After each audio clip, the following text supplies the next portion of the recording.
Sense that I'm pursuing corruption and saying it as it is, as somebody else would not say it. And in the pursuit of corruption, there are people who have benefited from it, and these people are powerful, and they hold positions that are extremely powerful, and they control even our security agencies. I've had incidences where my phone is tracked, my phone is tapped. I've had incidences where vehicles that number plates cannot be traced on NTSA hang around my house. I've had such incidences. And even as I go to look for this project, remember some of these projects are in the most interior parts of our nation, sometimes in forests. For example, yesterday when I was doing the water housing program, that's inside a forest, so anything could happen.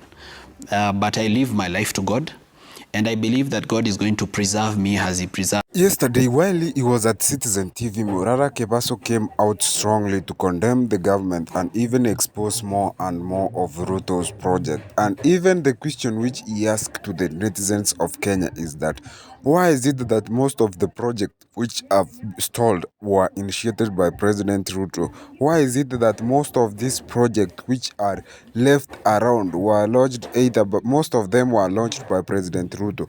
That shows something very big, and that exposed Ruto badly to the Kenyans.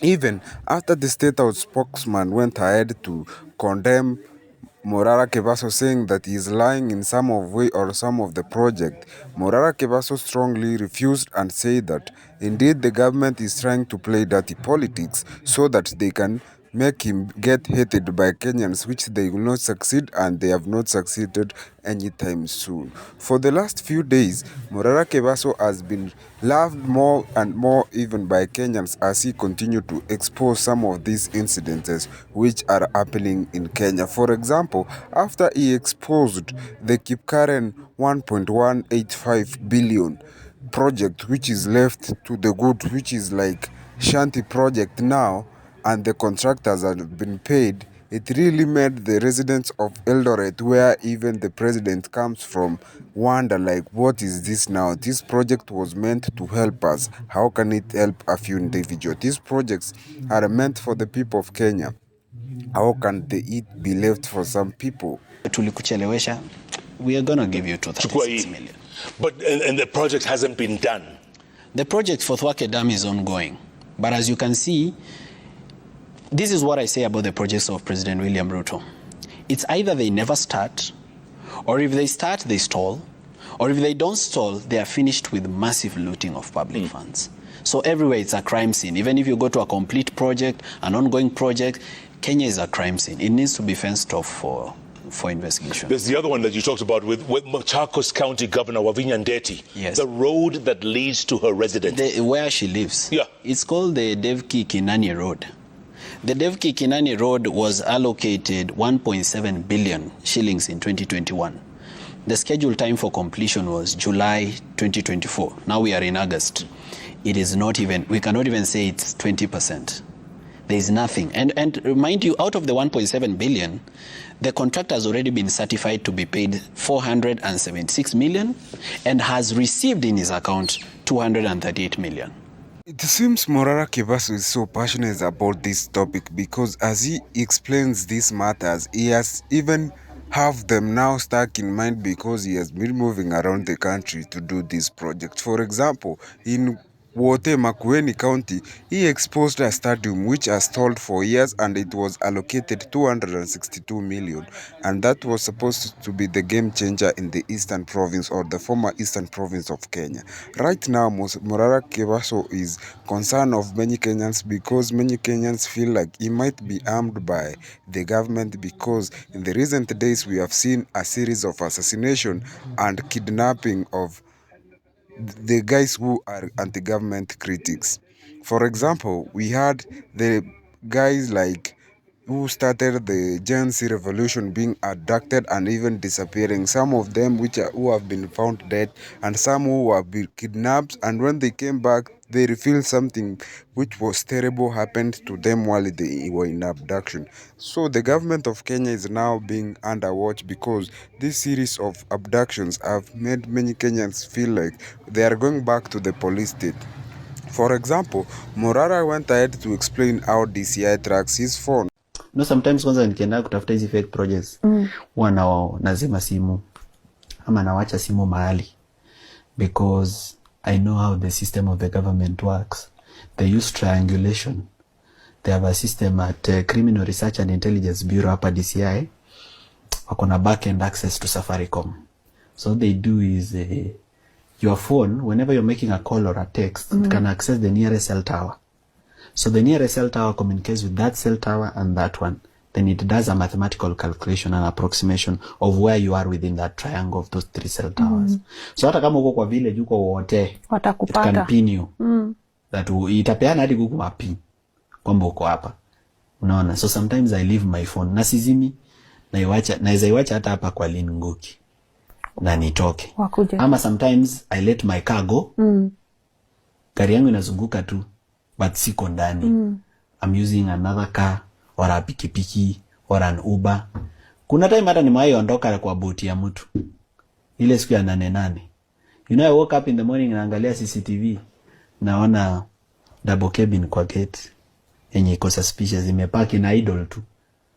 Kasema na hii gari hakuna gari inapaki wangu hapo. Nikaambia kiateka niambie number plate hiyo gari. Akaniambia. Nikasearch on NTSA, no record. So basically, that's how Mr. Morara Kebaso tries to stay safe from the government or the abductions which have been on the rise. So it's really an ongoing crisis in Kenya, and it's really like the system near Majampasi, and it has been exposed in a way that it's very clear now that billions of money have been looted, and these billions will never be recovered. And some of these projects which are being started is either they finish with massive looting of resources, or they never start, or they start and stall. And in fact, he went ahead to say that some of the ways which this public money is stolen is through pending bills. So the pending bills is where that a project is started and the contractor is not paid in time. So when the contractor is paid, they paid with massive interest for the purpose, or so that they can compensate him for the time which they have delayed to pay the contractor. So basically that's how most contractors are making money, through pending bills. But it seems like it's a series, or is a way that has been enhanced so that it can benefit both sides of the coin. Recently we saw a situation whereby something bad happened, where a contractor is paid almost 65% of the money and the project has not started. A contractor is paid half of the money, like in Wote Stadium, and the project is in Shadi. We saw in Ole Kejiado, where a project was started and no money has been dispersed, or the money was dispersed but there is no results to show for it. County, this is Nyando constituency, and this is Kabonyo Kanyagwal ward. And we just want to check on the project that the President William Ruto launched here for Kabonyo Kanyagwal Fisheries and Aquaculture Project. So come with me, let's check it out. So as you can see here, this is our main gate. This is the main gate. We have our contractors here. The contractors are building. Those are our aquaculture researchers over there preparing to do some research on fingerlings from Lake Victoria. That is our Nile Perch. That's our Nile Perch lab. That's where we do research on Nile Perch and tilapia. So here we have the administration block, and here we have the finance office. This project was costing 2.5 billion Kenya shillings. Kazi safi. Kazi safi hii sana. Asante sana mtukufu Rais. So this looks like a graveside. Inakaa kaburi. There's one very sad thing about this project. This 2.5 billion Kenya shillings for this project was coming from the government of Hungary, from the Exim Bank of Hungary. Now, the worst part about it is that it's not aid. Si ati tulisaidiwa, is a loan which we will repay. Now, on top of the conditions of that loan is that the company that is supposed to do this project is supposed to be a company from Hungary. That was the negotiation between the government of Kenya and the government of Hungary and the Bank of Hungary, that the contractor mwenye anafaa kujenga hii must be from Hungary. So the question I want to ask is this: the people who negotiate our loans from our government, how do you allow us to have a loan which we will pay, then you specify that a company from Hungary must be the one to build? Is it that Kenyan contractors are lacking that can build this? Shida tupu. Shida na tabu.